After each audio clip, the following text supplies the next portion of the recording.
Okay, so let's say we've got some object. This object is the cap of a whiteboard marker, and let's say you apply an unbalanced force to it. So I'm going to push it with my finger, and that'll be applying an unbalanced force. Okay. Now, if this was made of ice and the surface was ice as well, and you push it on ice, then it would probably keep going indefinitely.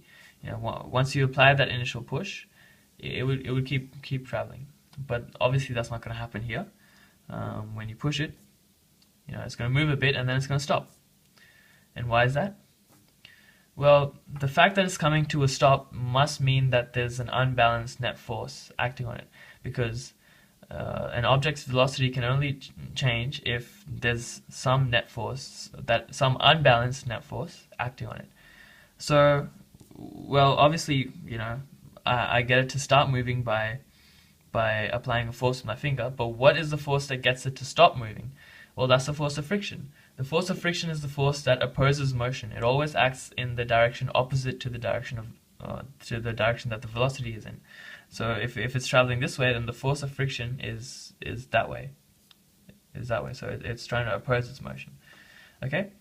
So I just want to give you a bit of intuition about where the friction force actually comes from, and we'll learn how to apply it a bit later. So let's say let's zoom in on the surface. Let's say we're looking at it like from this angle, like you're looking at it from this angle. So I'll draw it out for you, and that'll make a bit more sense. So let's say this is the surface of the paper, okay? And when you zoom into the microscopic level, these are the individual atoms. When you zoom into the microscopic level, you'd find that the surface of the paper isn't exactly straight and smooth. It's going to have lots of little pits and bumps and valleys and little crevasses everywhere.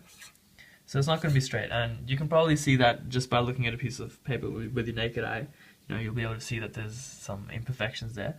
But even more so if you look through a microscope, then you will definitely be able to realize that it's not just straight. Okay, so let's say this is a paper. Okay? And you've got the pen on top of it. I'll draw that in black because it's black. You got the cap here, the whiteboard marker cap. Okay, these are the molecules of the cap. Yep, and again, the cap is also not going to be 100% smooth. There's going to be some imperfections here and there. Okay, I'm not going to draw all of it. I'm just going to draw a little bit. That should be enough. Okay. Yep. So some of these might fit into each other, like some of the bumps might fit into some of the values of the paper, others won't. So it'll be something like this, yeah? Okay, so where is the friction force coming from? Well, the friction force is actually coming from the intermolecular attraction of the paper and the pen cap. I just realized I didn't label that. That is the pen cap. Yep.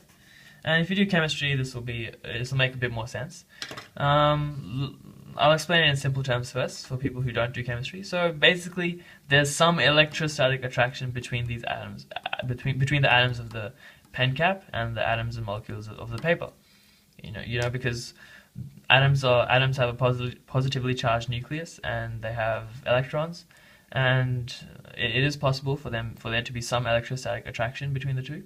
And that is where friction comes from, because when this pen cap is moving over the surface of the paper, there are some electrostatic forces here that you have to break. So some of the kinetic energy of the pen cap goes into breaking these electrostatic forces, and that is where the friction force comes from, because it requires some energy to break these bonds. And I've only drawn a few atoms, but if you imagine there would be so many atoms on the surface that are in contact with the paper.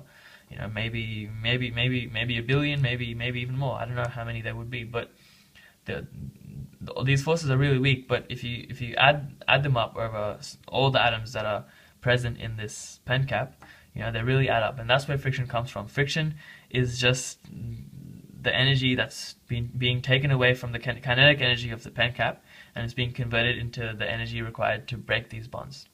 And if you do chemistry, these are just intermolecular forces, and there might be dispersion forces, there might be hydrogen bonds, depending on what these two surfaces are made of. But yeah, I mean, it takes some energy to break them, and that is where friction force comes from. Friction force is just the force of friction is just the energy required to break the intermolecular bonds between the two surfaces that are moving against each other.